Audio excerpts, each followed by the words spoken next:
Good morning, everyone, and welcome to this month's edition of our Teamship teaching. And I'm really excited to have you here today. The theme today is reinvention or extinction. Why high-performing leaders must reimagine the future of tomorrow. And I just thought this was such an appropriate topic for us to look at this time of year. When everything's just starting, we're just talking a little bit about the Chinese New Year. It starts on the 17th of February. It's the year of the fire horse, which makes me super excited. So there's lots of new things happening. And in terms of astrology, it's the end of a 9-year cycle. The beginning of the Chinese New Year is the start of a new cycle. And these new cycles always have something pretty interesting happening during them. So the last time we were in a year one, we saw the launch of Bitcoin. So I think there's a lot of reinvention that is going to be going on in the world this year. So it seems like a really appropriate topic for us to look at today. So what is reinvention and why is it really important right now? The way that I see it is that reinvention is a reflection of a mindset in the way that we need to work. And it's a bit akin to some of you will be familiar with fixed and growth mindset and how that applies to learning outcomes. And I see that this is the same for businesses right now. It's my opinion that businesses will have to reinvent or else they're going to die. And we're going to talk about why this is happening. So what is reinvention? It's a practice of embracing change by reimagining and remaking something so it manifests new and improved attributes, qualities, and results. So it's very much a systemic approach to thriving in chaos. Because I think we can all agree that we live in a world of continual change and we need to keep reimagining and reworking policies and procedures as we go to market.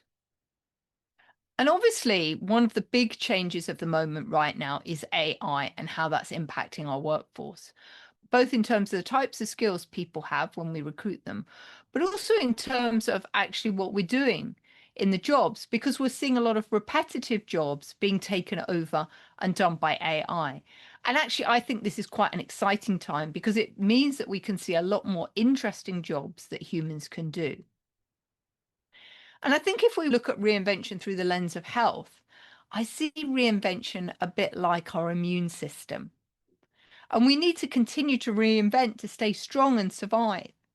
And I'm seeing in organizations right now that reinvention used to be something that companies say, oh, we'll do in the future. Whereas right now, it's right front and center of every CEO's agenda. So it's quietly moved from the margins to the strategy decks. And it's the heart of corporate leadership. And actually, PwC data shows that leaders want to take more time reinventing than anything else. And Accenture has actually created their own reinvention services division as well. So I think that just talks to how important reinvention is becoming in the world and in the marketplace. As I said, I think reinvention has moved from this position of being a real buzzword, and it's now really how leaders define their roles. So I'd be really curious in how you can adopt a mindset of continual reinvention within your business. And there's a few options here on this scale. You might be at steadfast resistance. You might be cautiously responsive. You might be embracing agility, or you might have radical reinvention going on. And I'd love if you could share for me exactly what is going on for your business right now. Because I think it's really important that we understand where we sit on the scale. Okay, so Jane is a 6 out of 10. Thank you for that. Anne, I know you've said you're probably a bit of both. You're not resisting change, but you're definitely somebody who's not looking for change. Gabrielle, you've got a really interesting perspective there because you're thinking that actually we've already reinvented and gone past AI because it's been with us for the last 5 years. So the reality is that we need to be looking at the next thing, which is quantum computing. So thank you everyone for those. So reimagine the future. This is one of the levers of my model called the Unbridled Teamship Roadmap. And it's part of the lever of healthy curiosity. And I don't think anyone actually on the call was here, but in December, the Teamship was on healthy curiosity. So if you go to my YouTube channel, if you want to listen to that, you can. But it's all about how do we move from compliance to candor. And I think this is the thing with reinvention, right? We need to have this attitude of healthy experimentation so that we can create that psychological safety so our team members can engage in reinvention. People are never going to start reinventing if they think that there's any fear of recrimination. Then if we don't have this safe space where people can work. So, a question for you, and you can just shout out the answer for this. How many of you think that if we look at the companies in the Fortune 500 today, how many of them were in existence 60 years ago? Has anyone got any thoughts? Do you think it's more like 80%, 30%, 20%, 60%? Anyone got any thoughts that I'd like to share? 20%? Yeah, around that. Only 20. Yeah, Gabrielle, yeah, you're really pretty close on the money there. 88% have gone. So there was only 12% of companies that were trading 60 years ago that are in existence today. And I remember when I first saw this, I was pretty shocked by this. I was like, oh my God, that's just incredible. But I think this really talks to the fact that so many companies aren't reinventing when they need to quite quickly. And the other statistic out there is that InnoSight reckon that only 50% of today's Standard and Poor's companies will be in existence in 10 years' time. So we're seeing a lot of companies come and go. And we only have to think about the high street, right? A lot of certainly the brands I grew up in the high street, they haven't survived. They really haven't. Things like Body Shop, for example, things like that. Woolworths. What do we see more recently? Wilkinson's. Loads of these shops have just all disappeared. Companies that don't stay current are just dying off. And why is this? I think it's because most companies, they're engaging in change, but 70% of all transformation efforts fail and they don't give the results that we'd hoped for. So yeah, that really suggests that there's something really wrong with our assumptions about how to change and how to reinvent.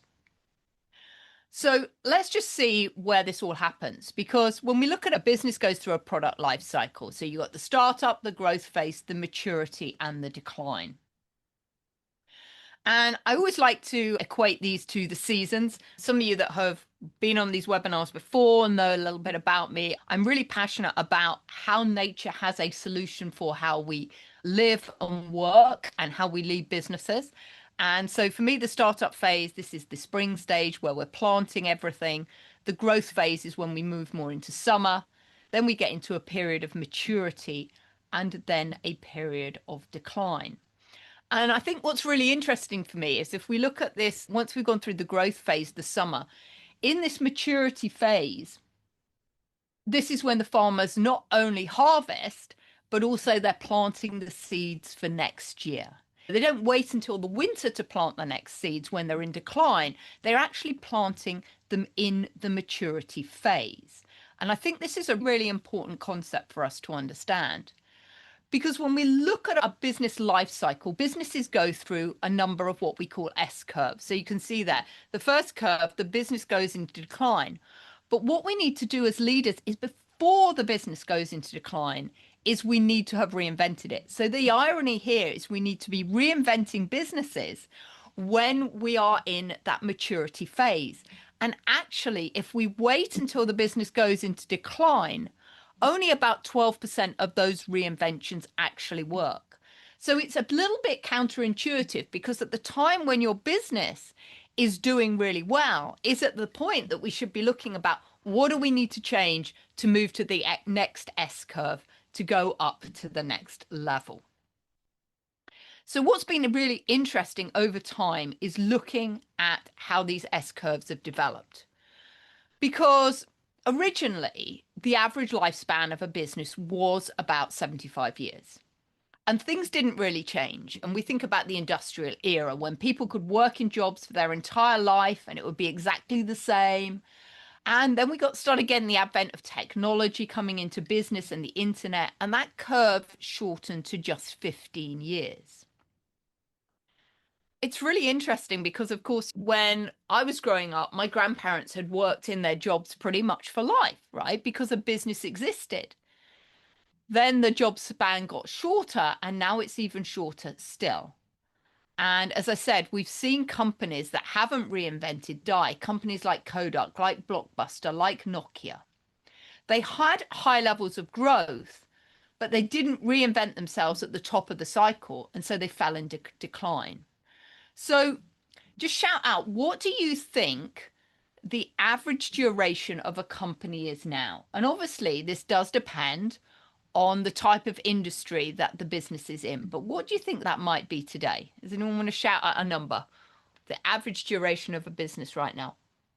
Because I was shocked when I came across this. I'd actually go for 6 years. You go for 6. It's actually 3. And of course, as I said, it does depend on the industry. Some industries are reinventing as quickly as every 12 months. And others, like that have a lot of infrastructure, like mining, might be more like 8 to 10. But it really is very fast. So what does that say about all the business plans that we create for a 3, 5, 10-year plan? Because they're going to be obsolete. So that means we need a different way of planning our businesses, a much more dynamic process of planning, and we call that scenario planning. I want to talk about why businesses are failing to reinvent. And I want to share with you a story as a way of doing this. And I want to talk to you about the Titanic. Because in 1912, 14th of April, the Titanic left Southampton for New York. And as we all know the story, it collided and it sank within hours of its departure. And nearly 2/3 of the passengers on the ship died. So over 1,500 people. And a lot of people say, oh, it was just a bit unfortunate. They came across an iceberg and they crashed into it. But this is the thing, and this is what I see happening in business. The ship had at least 6 different warnings and events that happened before it actually collided with the iceberg. So I want to share these because I think we can learn from all of these. So the first one was that there was a key change in personnel.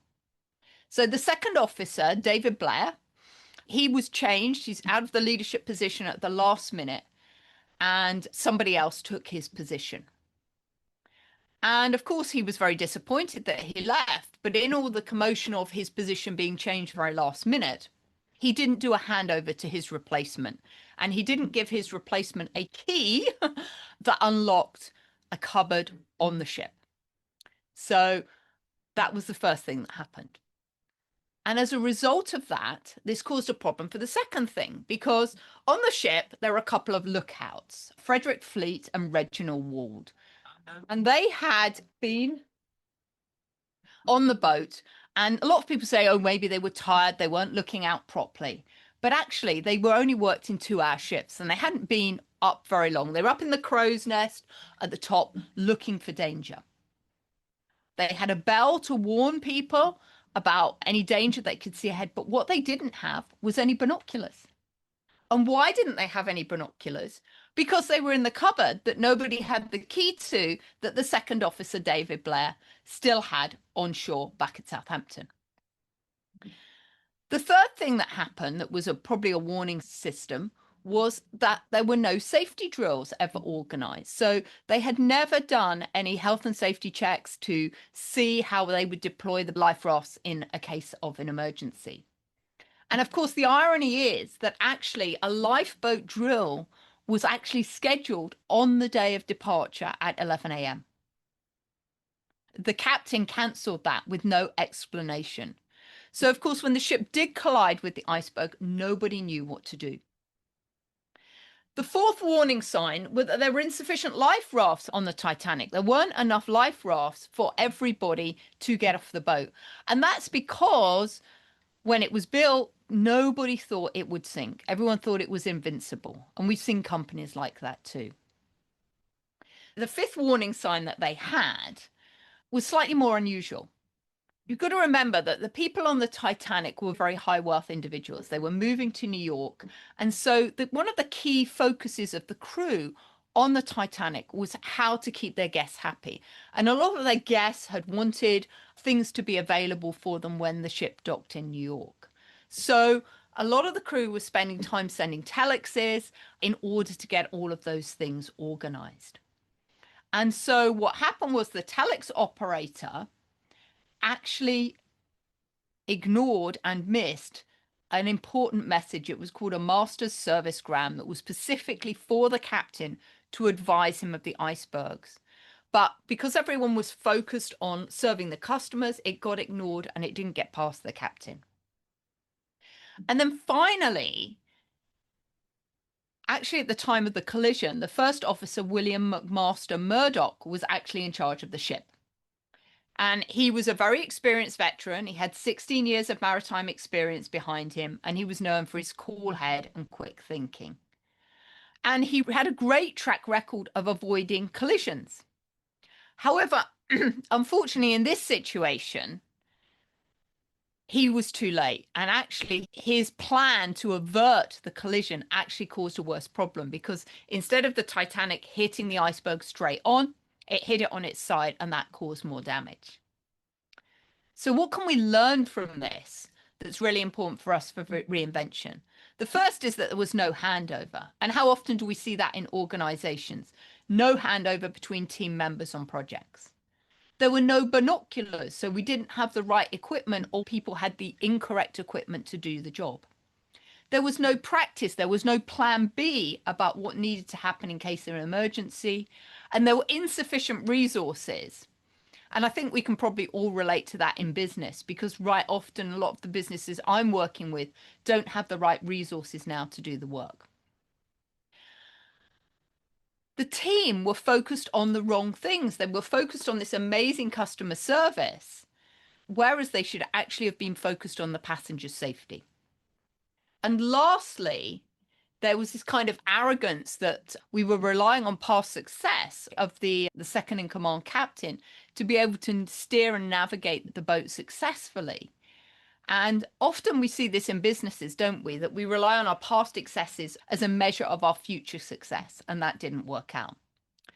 So Titanic syndrome is a corporate disease in which organizations facing disruption bring about their own downfall through arrogance, excessive attachment to past successes, or the inability to recognize new and emerging realities.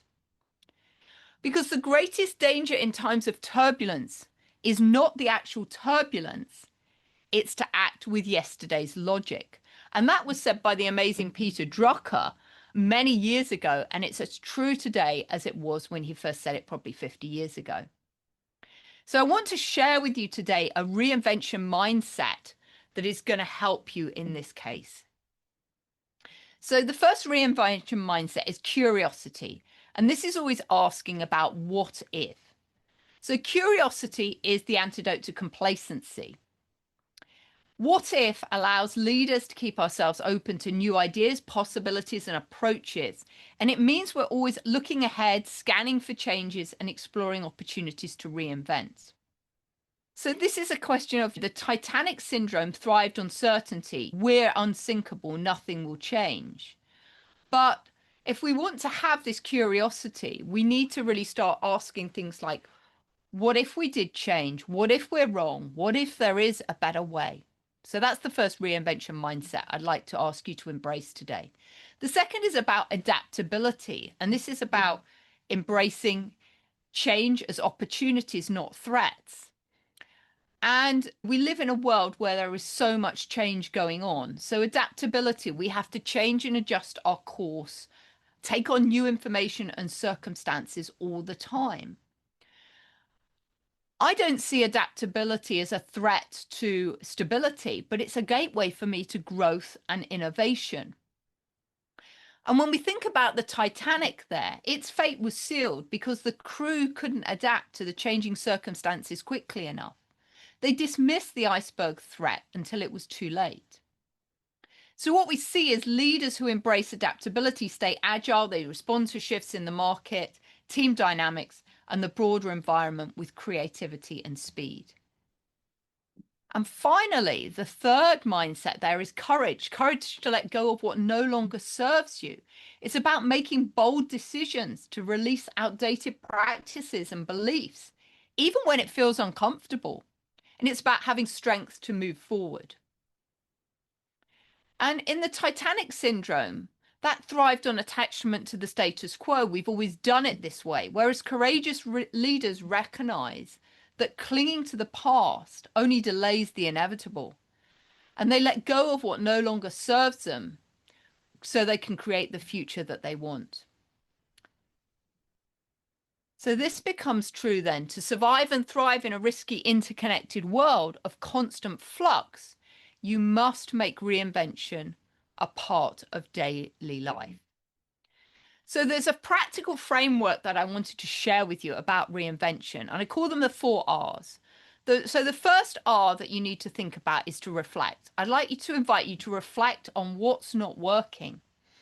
Pause and step back and really see, where are we doing right now? Where are we succeeding? What challenges and obstacles maybe you're facing? What warning signs or icebergs might we be ignoring? And where are our current strategies aligned with our long-term purpose and vision? And a great way to do that is always to start thinking about, what do you want to start, stop, and continue? So what new habits do you want to start fostering? What old patterns do you want to stop that are going to block change? And what would you like to continue to leverage that's aligned with your purpose? So the second R is all about reimagine. This is about envisioning what's possible. So dream boldly. Once you've reflected, you dream boldly on what's possible, what could be. Asking those what if questions and challenging assumptions. I'd also encourage you to look outside of your industry. Many of the new inventions in one industry have actually been stolen and taken from another industry. So have a look at that. And also reconnect with your purpose and reimagine how you can serve your mission in a bold way. The third R is all about recalibration, taking aligned actions. So we want to create small actionable steps towards change. So whenever we want to change something, it's the principle of Kaizen, the 1% change. Start small and adjust as you go. Experiment and learn and build accountability. And then lastly, the last R is about repeat. Because reinvention isn't a one-time event, it's a continual cycle. So we've got to continually re-embrace this day in, day out. So reinvention is not a journey, but it's a destination. And when leaders continually reflect, reimagine, recalibrate, and repeat, they can steer their teams away from the icebergs of stagnation and chart a course towards success. So as we bring this to a close, we've really got a gap going on in today's world, because what I'm seeing is leaders using old tools to create new realities. And this is one of the reasons that I spent some time studying reinvention and looking at new tools that leaders need for today. Because I think we can all agree the speed of changes continue to rise. And many leaders are still using tools that worked in a world that worked in a straight line that was very linear. And that mismatch just isn't inconvenient, it's dangerous. And what we're seeing today is that the average CEO is spending 47% of their time on reinvention. And a lot of them say that they spend closer to 60% of their time if they could. So what does that mean? It means that many leaders are stuck in business as usual and they don't actually have the bandwidth to look at reinvention. But if we don't look at reinvention, then we're going to find our business absolutely falters. And that's why I said at the beginning, reinvention has quietly moved from the margins of strategy decks to the very heart of corporate leadership. So today, reinvention isn't a buzzword, it's how leaders define their job and how they run their businesses.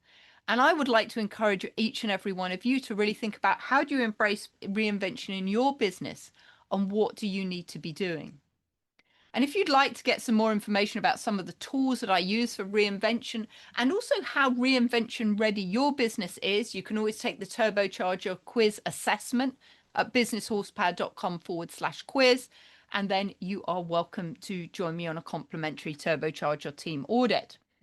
But whatever you do, please do stay connected. I run a podcast each week called Impactful Teamwork, which you can find on Spotify, Apple Podcasts, or on my website. And please do follow me on LinkedIn.